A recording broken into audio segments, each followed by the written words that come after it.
দুনিয়ায় থাকতে জান্নাত পেয়ে গেছে নিশ্চিতভাবে, বাই নেম, নাম ধরে ধরে আল্লাহ জান্নাতের ঘোষণা দিয়েছেন। এমন কিছু আল্লাহর বান্দা আছে না নাই? এটা তো এজমালি ঘোষণা, কাদ আফলাহাল মুমিনুন, এটা এজমালি। কিন্তু ইন্ডিভিজুয়াল ঘোষণা, স্পেসিফিক ঘোষণা আছে না? জান্নাতের খবর পেয়েছে এরকম সাহাবীর সংখ্যা কত? রায়পুরের মানুষে উত্তর দিলে তো হবে না। নোয়াখালী, লক্ষ্মীপুর তো আলেমের দেশ, আলেম ওলামাদের দেশে ভুল উত্তর তো গ্রহণযোগ্য নয়। 10 জন নয়, এটাকে ছোট করা হচ্ছে। 10 জন বিখ্যাত, আল আশারা আল মুবাশশারা আল মাশহুরা, এই 10 জন বিখ্যাত, আবু বকর, ওমর, উসমান, আলী, তালহা, জুবাইর, সাদ বিন আবি ওয়াক্কাস, সাঈদ বিন যায়েদ, আব্দুর রহমান ইবনে আউফ, আবু উবাইদা ইবনুল জাররাহ রাদিয়াল্লাহু তাআলা আনহুম। এই 10 হচ্ছে আশারা আল মুবাশশারা। তা আপনারা যে 10 উত্তর দিলেন, তাহলে এখানে কি হযরত বেলালের নাম ঢুকছে? এখানে কি হাসান হোসাইনের নাম আছে? এখানে কি ফাতেমার নাম ঢুকছে? এখানে কি মা খাদিজার নাম ঢুকেছে? আমি তো আমার আগের বক্তাকে খাদিজা নিয়ে আলোচনা করতে শুনেছি। খাদিজা দুনিয়া থাকতে জান্নাত পেয়েছেন, এই মর্মে সহিহ মুসলিমে হাদিস আছে। আল্লাহ তাআলা জিবরিল আমিনকে পাঠালেন, এই হাদিসটা বক্তা বলেছে, আমি আস্তে আস্তে শুনেছি গাড়িতে বসে। জিবরিল আমিনকে পাঠিয়ে বললেন, যাও নবী মুহাম্মদকে খবর দাও, খাদিজা যখন তার কাছে আসবে তিনি যেন বলেন। কি বলবেন? জিবরিল আসলেন, আল্লাহর হাবিব সাল্লাল্লাহু আলাইহি ওয়াসাল্লামের কাছে মা খাদিজা তখন ছিলেন না, তিনি ব্যক্তিগত কোনো কাজে একটু দূরে ছিলেন। তারপর রাসূলুল্লাহর কাছে মা খাদিজা আসতেছিলেন। জিবরিল আমিন তখন খাদিজার দিকে ইঙ্গিত করে বলছে, হাজিহি খাদিজাতু আতাতকা, ও নবী, এই তো খাদিজা আপনার কাছে আসতেছে। যখন তিনি আপনার কাছে আসবেন, ফাকরা আলাইহা আসসালামু মিন রাব্বিহা ওয়া মিন্নি, খাদিজা আপনার কাছে আসলে খাদিজাকে বলবেন আজকে তার রব আল্লাহ তাকে সালাম পাঠাইছে। সুবহানাল্লাহ পড়েন না ভাইয়েরা? খাদিজার সাথে আমাদের সম্পর্ক আছে না নাই? তিনি আমাদের কি লাগেন? জোরে বলেন, কি লাগে? মা, মা ডেকে প্রশান্তি নেন, প্রশান্তি নেন, এমন মা পেয়েছি আমরা। বলবেন আজকে আল্লাহ তাকে সালাম পাঠিয়েছেন। ওয়া মিন্নি, শুধু আল্লাহর সালাম কেন, আমি জিবরিলের সালামটাও দিয়েন। ওয়া বাশশিরহা বিবাইতিন ফিল জান্নাতি মিন কাসাবিন লা সাখাবা ফিহা ওয়ালা নাসাব। ও নবীজি, খাদিজাকে তারপরে বলবেন আল্লাহ তাকে আজকে এমন জান্নাতের সুসংবাদ দিছে, তার জন্য আল্লাহ মণি মুক্তা দিয়া জান্নাত বানায়া রাখছে, যেখানে কোনো শোরগোল নাই, শুধু শান্তি আর শান্তি। তা আপনারা যে বললেন 10 জন জান্নাতের সুসংবাদ পাইছে, এই 10-এর ভিতরে কি খাদিজার নাম আছে? আল্লাহ তাআলা জান্নাতের সুসংবাদ দিয়েছে দুনিয়া থাকতে অসংখ্য সাহাবী, অসংখ্য। আল্লাহর হাবিব তো মেরাজের রাতে জান্নাতে ঢুকে দেখছেন এক ব্যক্তি কোরআন তেলাওয়াত করছে। আল্লাহর হাবিব সাল্লাল্লাহু আলাইহি ওয়াসাল্লাম কোরআন তেলাওয়াত শুনলেন। قال رسول الله صلى الله عليه وسلم دخلت الجنة وسمعت فيها القرآن, আমি জান্নাতে ঢুকে কোরআন তেলাওয়াত শুনছিলাম।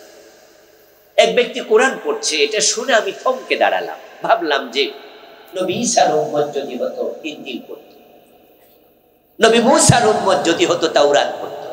সে পড়ছে কি? বলেন না, কি পড়ছে? কোরআন নাজিল হয়েছে তো আমার উপরে, তাহলে এটা আমার উম্মত। কি সৌভাগ্যবান উম্মত! আল্লাহ জান্নাতও দিলেন, তার জান্নাতে কোরআন পড়ার অনুমতিও দিলেন। তাই প্রিয় নবীজি জিজ্ঞাসা করলেন, জিবরিল মান হুয়া? ও জিবরিল আমিন, এই লোকটার পরিচয় কি? কি কে সে সৌভাগ্যবান মানুষ আল্লাহর জান্নাতে কোরআন পড়ার অনুমতি পেয়েছে? জিবরিল আমিন জবাব দেন, হুয়া হারিসা ইবনে নুমান। ও নবী, চিনেন নাই বুঝি? এটা আপনার সাহাবী হারিসা। অথচ হারিসা তখন জমিনে মরেন নাই। হারিসা ইবনে নুমানের জীবনী আমি পড়েছি, আপনারা পড়বেন।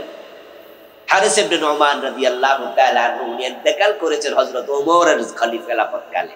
কোন কোন ঐতিহাসিক বলেছেন না, আরো পরে ওসমানের খেলাফত কালে। অথচ রাসূলুল্লাহ দেখে আসছে জান্নাতে কোরআন পড়তেছে।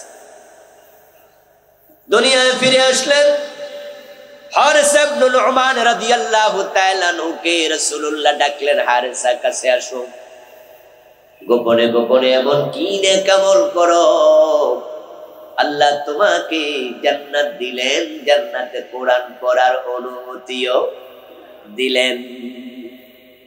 হারিস ইবনে নুমান বলে, ইয়া রাসূলুল্লাহ, অন্যরা যে আমল করে আমিও তো তাই করি, আপনি যা শিখাইছেন, কিন্তু ইয়া রাসূলুল্লাহ আমার এক্সট্রা একটা আমল আছে যেটা সবার নাই। সেটা হলো আমার একজন বৃদ্ধা মা আছে যে নিজে গোসল করতে পারে না, আমি গোসল করানো লাগে। আমার মা নিজ হাতে খাবার খেতে পারে না, আমি খাবার খাওয়াইতে হয়। প্রিয় নবীর সাথে হারিস ইবনে নুমান গল্প করছেন, এর মাঝে তার প্রতিবেশী কয়েকজন সাহাবী আসলো। এসে তারাও বললো, হ্যাঁ ইয়া রাসূলুল্লাহ, ইউতইমুহা বিয়াদিহি ওয়া ইয়াগসিলুহা বিয়াদিহি ওয়া ইয়াফলি রাসাহা বিয়াদিহি। ইয়া রাসূলুল্লাহ, আমরা সাক্ষী দিচ্ছি কথা সত্য, সে মাকে নিজে খাওয়ায়, নিজে গোসল দেয়, মায়ের মাথার চুলগুলা নিজ হাতে চিরুনি পর্যন্ত করে দেয়, মায়ের খেদমতে তার কোনো জুড়ি নাই। আমার রাসূল এটা শুনে বললেন, কাযালিকুমুল বিররু কাযালিকুমুল বিররু কাযালিকুমুল বির, তিনবার বললেন, এটাই বিররুল ওয়ালিদাইন, মাতা পিতার সাথে সদাচার কাকে বলে সেটা তুমি করে দেখাইছো হারেসা। আমি বুঝে ফেলেছি মায়ের দোয়ার কারণে দুনিয়ায় থাকতে আল্লাহ তোমার জান্নাত দিয়ে দিছে। 10 ভিতরে কি হারেসার নাম ছিল? আরো কত সাহাবী। দেখেন অবস্থা, ইমানদারদের জান্নাত নিশ্চিত, আলহামদুলিল্লাহ। এখন সেই জান্নাতে যদি আমরা যেতে চাই, ঈমানটা ধরে রাখতে হবে। বাংলাদেশের একটা প্রবলেমটা বিশ্বব্যাপী আসছে, তবে আলহামদুলিল্লাহ আরব বিশ্ব তুলনামূলকভাবে তা থেকে মুক্ত। আমাদের ইন্ডিয়া, ভারত, পাকিস্তান, বাংলাদেশ, ইরান এবং আপনার আরব দেশের মাঝে আফগানিস্তান, আরো কিছু দেশ আছে যে দেশের মাঝে শিরিক এবং বেদাত কুফর একবারে ছড়িয়ে পড়ছে জঘন্য। আর মনে রাখবেন, যদি কারো সাথে শিরিক ঢোকে কলবের ভিতরে, তার ঈমান আর থাকে না। যদি কোনো ব্যক্তি কুফরিতে লিপ্ত হয়, তখন তার ঈমান আর থাকে না। বাংলাদেশের মানুষগুলো কালেমা পড়েছে মক্তবে, কালেমা শুনেছে জন্মের সাথে সাথে, ডান কানে আজান বাম কানে কামতের মাধ্যমে। কিন্তু এই মানুষগুলো যখন বড় হয়, তখন বাংলাদেশের পারিপার্শ্বিকতা তাদের কাউকে মুশরিক বানায়, কাউকে কাফের বানায়া দেয়। আল্লাহ তাআলা কোরআন মাজিদে 1400 বছর আগে বলেছে, ইন্নাল্লাযীনা আমানু সুম্মা কাফারু সুম্মা আমানু সুম্মা কাফারু সুম্মা ইজদাদু কুফরা লাম ইয়াকুনিল্লাহু লিয়াগফিরা লাহুম। যারা ঈমান আনছে তারপরে কুফরি করেছে, আবার ঈমান আনছে, আবার কাফের হয়ে গেছে, তারপরে সীমা লঙ্ঘনকারী অবস্থায় মরে গেছে, আর নতুন করে কালেমা পড়ে নাই, তাদের কখনো ক্ষমা নাই। এই যে বাংলাদেশে ধর্ম নিরপেক্ষতাবাদ নামে একটা মতবাদ আছে, এটার নাম কি আপনারা শুনেছেন? শুনেছেন? ধর্ম নিরপেক্ষ মতবাদে যারাই জড়িয়ে আছে, তাদের কারোই ঈমান নাই। আবার বলছি, খুব সাবধান, সতর্কতার সাথে শুনুন। ধর্ম নিরপেক্ষতা একটি কুফরি মতবাদ। 53 বছর যারা দেশ চালাচ্ছে, আওয়াজ দিয়ে বলুন তো, তারা কি ইসলামের আলোকে চালায় না ধর্ম নিরপেক্ষতার আলোকে চালায়? 53 বছরের সংবিধান যেটা, এটা ধর্ম নিরপেক্ষ সংবিধান। ধর্মনিরপেক্ষতা কুফরি, এটা একটি বিশ্বাস। বিশ্ববিখ্যাত যে কয়টা ডিকশনারি আছে তার মাঝে একটা নাম হচ্ছে কেমব্রিজ ডিকশনারি। কেমব্রিজ ডিকশনারিতে সেকুলারিজমের যে ডেফিনেশন দেয়া হয়েছে, যে সংজ্ঞা দেয়া হয়েছে, এটা শুনলেই আপনি বুঝবেন যে এটা কোন। Secularism is a belief that religion should not be involved with any ordinary social and political activities of a country.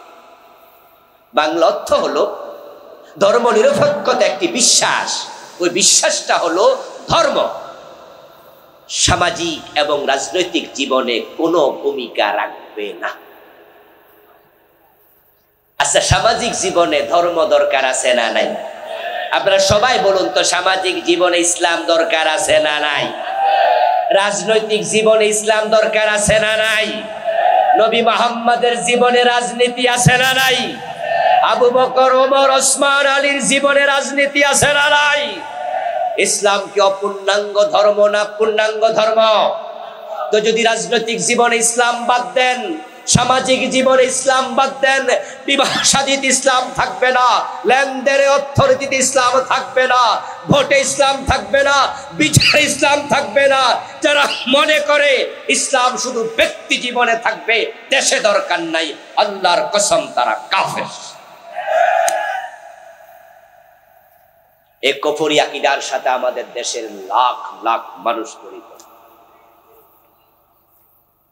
আমার প্রিয় ভাইয়েরা, রমাদান মাস আমাদের কাছে যখন আসে তখন আমরা দেখি বাংলাদেশের কিছু মানুষ রোজা রাখে, কিছু মানুষ রাখে না। মাগরিবের আযান যখন হয় তখন আমরা দেখি কেউ মসজিদে যায়, কেউ মসজিদে যায় না। যখন বছরে একবার যাকাত উসুল করার সময় আসে, জীবনে প্রতি বছর একবার যাকাত দিতে হয়, তখন যাকাত দেয়ার রমজান মাস আমরা বেছে নেই। ওই রমাদানে ব্যবসায়ীরা কেউ যাকাত দেয়, কেউ দেয় না। এখন বাংলাদেশে ইসলামের আইনগুলো মানা আমাদের মনের উপরে, আমাদের নিজের এখতিয়ারের উপরে চলে আসছে। ভালো লাগলে মসজিদে যায়, ভালো লাগলে যায় না, ভালো লাগলে রোজা রাখে, ভালো না লাগলে রোজা রাখে না, ভালো লাগলে যাকাত দেয়, ভালো না লাগলে যাকাত দেয় না। ইসলাম কি এমন এখতিয়ারের ব্যাপার না ইসলামের আইন মেনে চলা ফরজ? তো বাংলাদেশে বিধানগুলো ফরজ না এখতিয়ার? আল্লাহ রাসূল বলছে, আমার মনে চায় আযানের পরে কাউকে ইমামতির জায়গায় দাঁড় করাইয়া আমি মহল্লায় বেরিয়ে যাই কয়েকজন যুবককে সাথে নিয়ে। যারা মসজিদে আসে নাই তাদের ঘর বাড়িতে আগুন লাগাইয়া দেই। এর মানে আযানের পরে মসজিদে যেতে হবে। ইযা নুদিয়া লিস-সালাতি মিন ইয়াউমিল জুমুআতি ফাসআউ ইলা যিকরিল্লাহি ওয়া দারুল বাই। যখন আযান হবে বেচাকেনা বন্ধ, সবাই মসজিদে দৌড়াইয়া যেতে হবে। এই রায়পুর বাজারে মসজিদে নামাজ চলে, মসজিদের পাশের দোকানে বেচাকেনা চলে। কেউ দোকান বন্ধ করে না, কারণ 53 বছর চলছে মন মতো দেশ, ধর্ম নিরপেক্ষ মতবাদে। যদি কোরআনের আইনে দেশ চলতো, আযানের সাথে সাথে দোকান বন্ধ করার আইন হয়ে যেত। আর দোকান যদি বন্ধ হয়ে যেত, ক্রেতা বিক্রেতা সবাই মসজিদমুখী হতো, মসজিদে লোকে লোকারণ্য হতো। এক এক মসজিদে 3 বার 5 বার জামাত হওয়া লাগতো। বাংলাদেশের সব মানুষ নামাজি হয়ে যাক, এটাকে আপনারা চান না? এটা চান কি না? ততদিন হবে না যতদিন ইসলামী আইনে দেশ চলবে না। এই 53 বছর আছেন ধর্মনিরপেক্ষতার সাথে, যা কুফরি মতবাদ। এই দেশে শিরিক অ্যাভেলেবেল। হিন্দুদের দুর্গা পূজা যখন আসে, এই দেশে শিরকের একটা বন্যা বয়ে যায়। টেলিভিশনগুলো, পত্রিকাগুলো এমন ভাবে কুফরি এবং শিরকের প্রচার করে, যেটা দেখে বড় কষ্ট লাগে।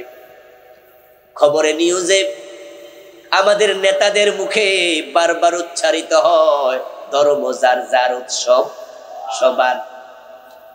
এই ধ্যান ধারণা যার অন্তরে ঢুকবে, আল্লাহর কসম তার ঈমান আর নাই। তাহলে সে সফল মুসলিম হবে কেমনে?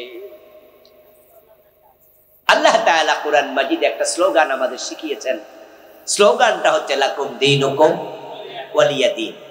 বাংলা অর্থ হলো তোমার ধর্ম তোমার, আমার ধর্ম আমার। দুইটা এক না আলাদা? জোরে বলেন, এক না আলাদা? তাহলে স্লোগান তো হবে ধর্ম যার, উৎসব তার। কিন্তু না, এই উপমহাদেশে শিরকের এত প্রভাব, এটা আমাদের পাঠ্যপুস্তকে ঢুকে আছে।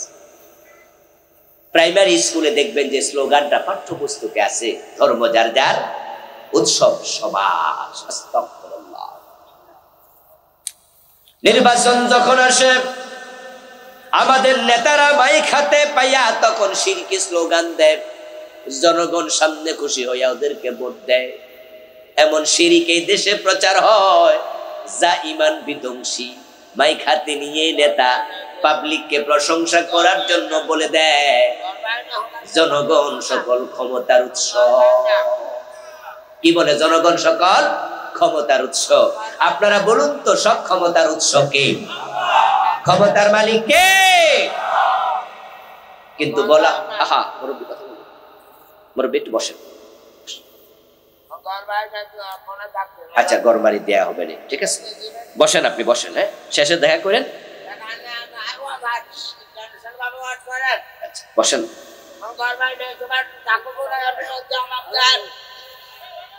আচ্ছা ভাইরা, ওনার ঘর বাড়ি নাই, একটু দেখে দিন তো। যান, আপনি একটু দেখে দিন, একটু সহযোগিতা করেন। আচ্ছা, ওনার একটু বুঝতে তো পারছেন নাকি? আল্লাহ তাকে সুস্থ করে দিন, বলেন আমিন। আরে আল্লাহ কখন কাকে কি করে বলা যায় না। আমরা তাকে উপহাস করব না, তার জন্য আল্লাহর কাছে আবারও দোয়া করি, আল্লাহ তোমার এই বান্দাকে তুমি সুস্থ করে দাও, বলেন আমিন। আমার প্রিয় ভাইরা, সকল ক্ষমতার মালিক কে? আন্নাল কুওয়াতা লিল্লাহি জামিআ। 5ই আগস্টের বিপ্লবের পরেও যদি স্লোগান মানুষ দিতে থাকে যে জনগণ সকল ক্ষমতার উৎস, এই মানুষগুলাকে ব্যাককল না বইলা উপায় নাই। কারণ আগস্ট বিপ্লবের আগে আমাদের ডক্টর মোহাম্মদ ইউনূস এই দেশের ক্ষমতার চেয়ারে বসবে, এটা কি তিনি ভাবছেন কখনো? ক্ষমতার মালিক জনগণ নয়। আন্নাল কুওয়াতা লিল্লাহি জামিআ। সব ক্ষমতার মালিক হলেন আল্লাহ। কুলিল্লাহুম্মা মালিকাল মুলক তুতিল মুলকা মান তাশা ওয়া তানজিউল মুলকা মিম্মান তাশা। ও আমার আল্লাহ, রাজা দিরাজ, ক্ষমতার মালিক তুমি। তুমি যাকে চাও ক্ষমতা দাও, যাকে চাও ক্ষমতা কেড়ে নিয়ে যাও। 5 তারিখের ঘটনা আমরা কি দেখলাম?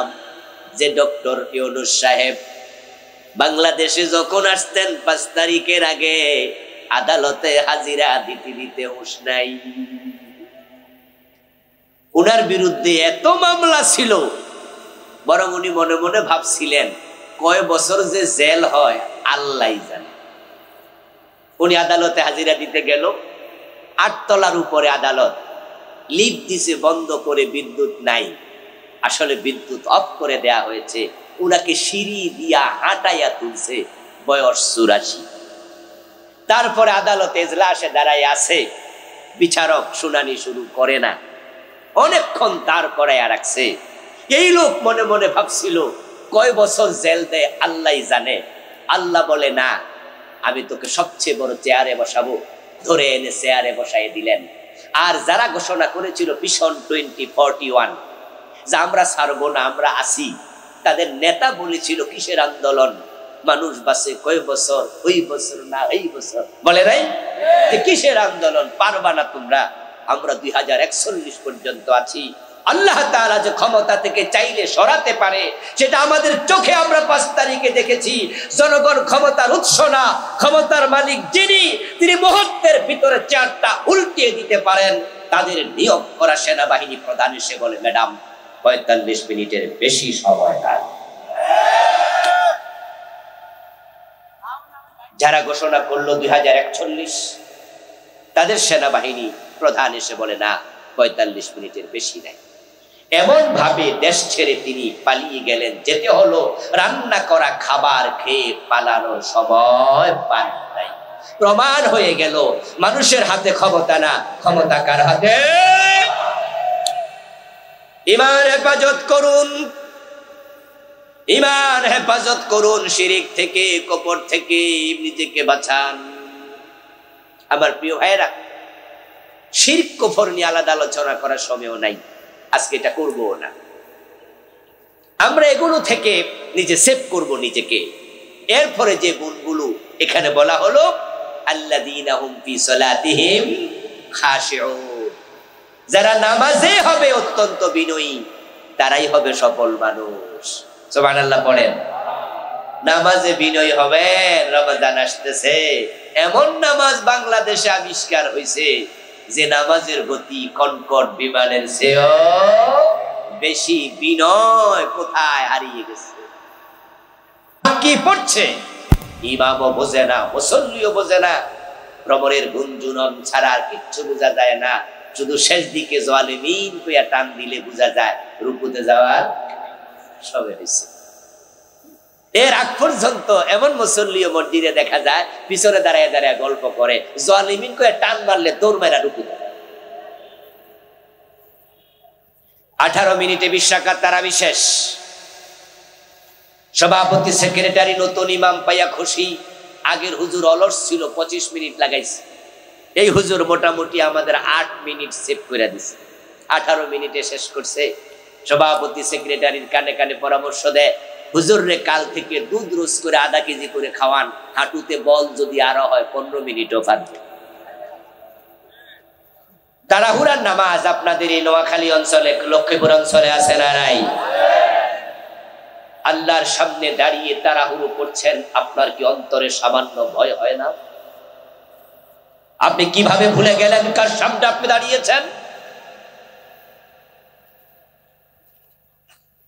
এই নামাজ তো আপনার মেরাজ হয়ে যাওয়ার কথা, এই নামাজ তো আল্লাহর দিদার হওয়ার কথা, এই নামাজ তো আল্লাহর কাছে নিয়ে যাওয়ার কথা।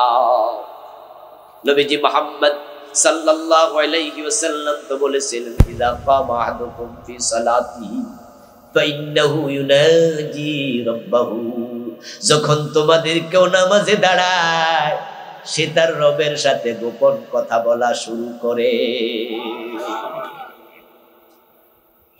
অন্য হাদিসে নবীজি বলেন, যখন কোন ব্যক্তি নামাজে একাগ্রতার সাথে দাঁড়ায়া থাকে, তার মনে দিক সেদিক নেয়ার আগ পর্যন্ত রব্বুল আলামিন তার দিকে অপলক নেত্রে তাকায়া থাকে। বান্দা যখন নামাজে খাড়ায়, ইজা ক্বাল আলহামদুলিল্লাহি রাব্বিল আলামিন, বান্দা আলহামদুলিল্লাহ পড়তে শুরু করে, রাসূল বলেন, ক্বালা তাআলা হামিদানি আবদি, আল্লাহ তাআলা আরশে আজিম থেকে তার কেরাতের জবাব দিয়ে আল্লাহ কথা বলা শুরু করে। বান্দা বলে আর রহমানির রহিম, আল্লাহ বলে আসনা আলাইয়া আবদি, বান্দা বলে মালিকি ইয়াউমিদ্দিন, আল্লাহ বলে মাজ্জাদানি আবদি, বান্দা বলে ইয়াকা না'বুদু ওয়া ইয়াকা নাস্তাঈন, আল্লাহ বলে হাদা লি আবদি ওয়া লি আবদি মা সাল। সহিহ মুসলিমের হাদিস। বান্দা বলে, আল্লাহ বলে, কিন্তু আমাদের হুজুর তো এক নিঃশ্বাসে সাতায়াত করে, তো আল্লাহ কইব কোন ফাঁক দিয়া? ফাঁকে তো যত ব্যস্ততা সব নামাজে, তুমি সফল মুমিন কেমনে? ঈমান আছে দাবি করলে তো সফল হওয়া যাবে না। পরবর্তী 11টি আয়াতের মাঝে আল্লাহ তাআলা 7টি বৈশিষ্ট্যের কথা বলেছেন। এক রাতে সবগুলো বলার সময়ও পাওয়া যাবে না। এই বৈশিষ্ট্যগুলো নিজে পড়বেন, নিজের মাঝে আত্মস্থ করবেন। 1 নাম্বার হচ্ছে নামাজ হবে খুশু খুদু সম্পন্ন। নামাজে দাঁড়িয়ে অনেক সময় সালাম ফিরানোর পরে একটু পিছনের দিকে তাকায়া দেখি, যাদের 1 রাকাত 2 রাকাত ছুটে গেছে, তাদের মাঝে এমন নামাজিও পাওয়া যায় যে ইমাম সাহেবের দিকে তাকাই থাকে, মনে হয় যেন কেমন আছে জিগাইলে কথাও বলবে। নামাজে দাঁড়িয়ে দরজা জানালার দিকে তাকায় থাকে, ফ্যানের দিকে তাকায় থাকে, এমন লোক আছে কিনা? অথচ আপনার খুশুর দাবি হচ্ছে সিজদার দিকে তাকায় থাকবেন, মন একাগ্র থাকবে, তাড়াহুড়ো প্রবণতা থাকবে না, রুকু থেকে সোজা হয়ে দাঁড়ায় না, দুই সেজদার মাঝখানে সোজা হয়ে বসে না, শুধু মুরগি যেমন খায় মুরগির খাওয়ার মতো টুক টুক করে সেজদা মারে। নবীজি মুহাম্মদ বলেছেন এটা মুনাফিকের নামাজ, এটা মুনাফিকের নামাজ, এটা মুনাফিক। সফল কি মুনাফিক না মুমিন? বলেন সফল কি মুনাফিক না মুমিন? তো আপনার নামাজ তো মুনাফিকের নামাজ। কিসের এত তাড়াহুড়া? কিসের এত তাড়াহুড়া? আমার বন্ধু, আমাদের নামাজ আমাদের কাল্লা পর্যন্ত নেয় না, তাই তো নামাজে আমরা মজা পাই না, মজা পাই না। কথা ছিল আল মুমিনু ফিল মসজিদে কাসসামাক ফিল বাহর ওয়াল মুনাফিকু ফিল মসজিদে কাত-তায়রি ফিল কাফাস। জানি না কোন আল্লাহর বান্দা বলেছেন, কথাটি বড় চমৎকার। প্রকৃত মুমিন যার ঈমান আছে, যখন মসজিদে যাবে, নামাজে দাঁড়াবে, পানির মাঝে মাছ যেমন ছেড়ে দিলে আরামে থাকে, নামাজে মনে আরাম অনুভব করবে। মাছ যদি আপনি পানির উপরে আনেন, দেখবেন যে মাছ লাফালাফি করে। কই মাছের দিকে তাকায় দেখেন, মাটির উপর ছেড়ে দেন, সে 1 সেকেন্ডের জন্য স্থির থাকে না, সারাক্ষণ এরকম করতেই থাকে। আর সেই কই মাছটাকে আপনি পানির মাঝে ছেড়ে দেন, দেখবেন টুক করে চলে যাবে, আর কোনো আওয়াজ নাই, সে মজা পাচ্ছে। মসজিদে যাওয়ার পরে যে বারবার ঘড়ির দিকে তাকায়, এদিকে একবার ওদিকে তাকায়, বুঝতে হবে সে মাছের মতো আরাম বোধ করছে না। সে হচ্ছে আল মুনাফিকু ফিল মসজিদ কাত-তায়রি ফিল কাফাস। জঙ্গলের একটি পাখিকে ধরে এনে যদি আপনি খাঁচায় বন্দি করে দুধ কলাও খাওয়ান, সে পাখি কিন্তু চান্স পাইল উড়াল মারবে। সে তাকায়া দেখে তার ওই জালের, তার ওই বাসার মাঝে কোনো ছিদ্র আছে, ছিদ্র পাইলে দৌড় মারবে, সে আপনার দুধ কলার জন্য অপেক্ষা করবে না। মুনাফিক এমন, হুজুর যত সুন্দর ওয়াজি করুক মজা লাগে না। যখনই একটা পার হয়ে 100 1:30টার কাছাকাছি ঘুরি গেছে, আর হুজুর আলোচনা বন্ধ করে না, একবার হুজুরের দিকে তাকায়, আরেকবার ঘড়ির দিকে তাকায়, মোটেও মজা পায় না। অথচ এত ভালো আলোচনা, ওর অন্তরে প্রশান্তি নাই। এ জাতীয় মুসল্লি 2 রাকাত জুমা শেষ করে মসজিদ থেকে দৌড় মারা বাসা যায়া টেলিভিশন লাগাইয়া দিয়া 3 ঘন্টা লম্বা সিনেমা দেখে, এমন মুসল্লি আছে না নাই? বরং এই লম্বা সিনেমা শেষ হওয়ার পরে জিব্বায় কামড়ায় কয় আরেকটু লম্বা হইলে ভালো ছিল। মসজিদে আধা ঘন্টা সহ্য হয়নি, আর সিনেমা নাটকের সামনে 3 ঘন্টা, ক্রিকেট খেলার সামনে 6 ঘন্টা চলে যায়। ওয়াল্লাযীনা হুম আনিল লাগবি মুরিদুন, যারা সফল মুমিন হবে, অপ্রয়োজনীয় সময় তারা ব্যয় করবে না, অপ্রয়োজনীয় কথা বলবে না, অপ্রয়োজনীয় কাজও করবে না। আমাদের যে জীবন 30 40 50 100 বছর, এই জীবনের হিসাব কি আল্লাহর সামনে দিতে হবে না? প্রতিটা সেকেন্ডে দিতে হবে। সময় কাজে লাগান, মুখ নিরাপদ করুন, আল্লাহর কাছে সময়ের জবাব দিতে হবে। এই চিন্তা মাথায় রেখে সময় ব্যয় করুন। পকেটে যে টাকা আছে সব টাকার মালিক আপনি না, টাকার মালিক তো আমরা না, টাকার মালিক তো রাষ্ট্র। লেখা আছে টাকার গায়ে গণপ্রজাতন্ত্রী বাংলাদেশ সরকার, সব দেশে এইভাবে থাকে। এরপর রাষ্ট্রের মালিককে আল্লাহ, টাকাও আল্লাহ। এজন্য আপনি চাইলেও যেখানে সেখানে ব্যয় করার অধিকার আপনার নাই। আপনি চাইলে মন মতো ইনকাম করবেন, সে অধিকারও নাই। হাসরের ময়দানে 5টি প্রশ্নের জবাব দেওয়ার আগে কাউকে কদম নাড়তে দেয়া হবে না। তার মাঝে 2টি প্রশ্ন হলো আন মালিহি মিন আইনা ইকতাসাবাহু ওয়া ফীমা আনফাকা। তার সম্পদের হিসাব দিতে হবে, কোথায় থেকে আয় করেছো, কোন কোন জায়গায় ব্যয় করেছো। এজন্য অপ্রয়োজনীয় খাতে ব্যয় করবেন না। মুখের সাবধানতা অবলম্বন করুন। মুখ দিয়ে যা বের হয় প্রতিটি শব্দ রেকর্ড করার জন্য কাদের মাঝে রেকর্ডার আছে। মা ইয়ালফিযু মিন কাওলিন ইল্লা লাদাইহি রাকীবুন আতীদ। মানুষের সবচেয়ে বড় দুশমন তার নিজের দেহ। অধিকাংশ মানুষ জাহান্নামে যাবে লজ্জাস্থান এবং জিহ্বার কারণে, অধিকাংশ। রাসূলুল্লাহ বলেছেন। এক ব্যক্তি প্রশ্ন করল, ইয়া রাসূলুল্লাহ ওমান নাজাত, ইয়া রাসূলুল্লাহ নাজাত কিসে দিবে? আমি মুক্তি পেতে চাই জাহান্নাম থেকে, কিভাবে সম্ভব? ফাআখাযা বিলিসানিহি ফাকালা হাদা রাসূলুল্লাহ সাল্লাল্লাহু আলাইহি ওয়াসাল্লাম নিজের জিহবার একটি অংশ ধরে বললেন, তোমার সবচেয়ে বড় দুশমন তোমার জিহবা। আমলিক আলাইকা লিসানাকা ওয়াবকি আলা খাতিয়াতিকা। নাজাত যদি পেতে চাও দুটি কাজ করো। এক নাম্বার, নিজের জিহবাকে নিয়ন্ত্রণ করো। দ্বিতীয়, গুনার জন্য চোখের পানি ছেড়ে দিয়ে কান্না করো। চোখের পানি জাহান্নামের আগুন নিভিয়ে দেয়। আর জিহবা নিয়ন্ত্রণ যদি করো, মান সামাতা নাজা। অন্য হাদিসে রাসূলুল্লাহ বলেন, যে ব্যক্তি চুপ থাকতে জানে, কথা কম বলে, সে এমনিতে নাজাত পেয়ে যায়। সুবহানাল্লাহ। আমরা বুঝলেও বলি, না বুঝলেও, জানলেও বলি, না জানলেও বলি। এ বলতে গিয়ে মিথ্যা হয়, শিকায়াত হয়, গীবত হয়, পরনিন্দা হয়, পরচর্চা হয়, নামিমা হয়। এ ঠোঁট আমাদেরকে শেষ করে দিচ্ছে, শেষ করে দিচ্ছে। মিথ্যা বলার ব্যাপারে বেপরোয়া। মিথ্যা বলতে বলতে বলতে বলতে আমরা চায়ের দোকান থেকে আদালত পর্যন্ত পৌঁছে গেছি। ওই আদালতে মিথ্যা সাক্ষী দেওয়ার কারণে কারো বৈধ জমি বেহাত হয়ে যায়, বিনা বিচারে কারো ফাঁসি হয়ে যায়, ভুলে ভুলে মিথ্যার কারণে। আল্লামা সাঈদীর কথা যে বললাম, উনাকে যে মামলায় ফাঁসি দিল, যাবজ্জীবন কারাদণ্ড দিল, উনার মামলায় কি আসামি সাক্ষী ছিল না? ওই সাক্ষীগুলো কি সত্যবাদী ছিল? একটা মিথ্যা সাক্ষী 13টি বছর অন্ধকার কারাগার। আপনার মিথ্যা সাক্ষী আরেকজনের ফাঁসি, আপনার মিথ্যা সাক্ষী আরেকজনের যাবজ্জীবন জেল, আপনার মিথ্যা সাক্ষী বৈধ জমি বেহাত হয়ে গেল। কি ভাবছেন এই জিহবাকে আল্লাহ আপনাকে এমনি ছেড়ে দেবেন? কিয়ামতের দিন উল্টিয়ে মানুষ 3 ভাগে বিভক্ত হবে। একদল হেঁটে হেঁটে যাবে হাশরের ময়দানে, আরেক দল আল্লাহর জান্নাতি গাড়িতে করে যাবে, আরেক দল আল্লাহ মুখের উপরে উল্টায়া হাঁটায়া হাঁটায়া। সিনফান মুশাতা ওয়া সিনফান রুকবানা ওয়া সিনফান আলা উজুহিহিম। এজন্য আসুন প্রিয় ভাইরা, আমরা সফল হতে চাই, আমরা জান্নাতি হতে চাই। জান্নাতি হওয়ার জন্য যে চারিত্রিক গুণাবলী লাগে, আল্লাহ সে গুণাবলী আমাদের দান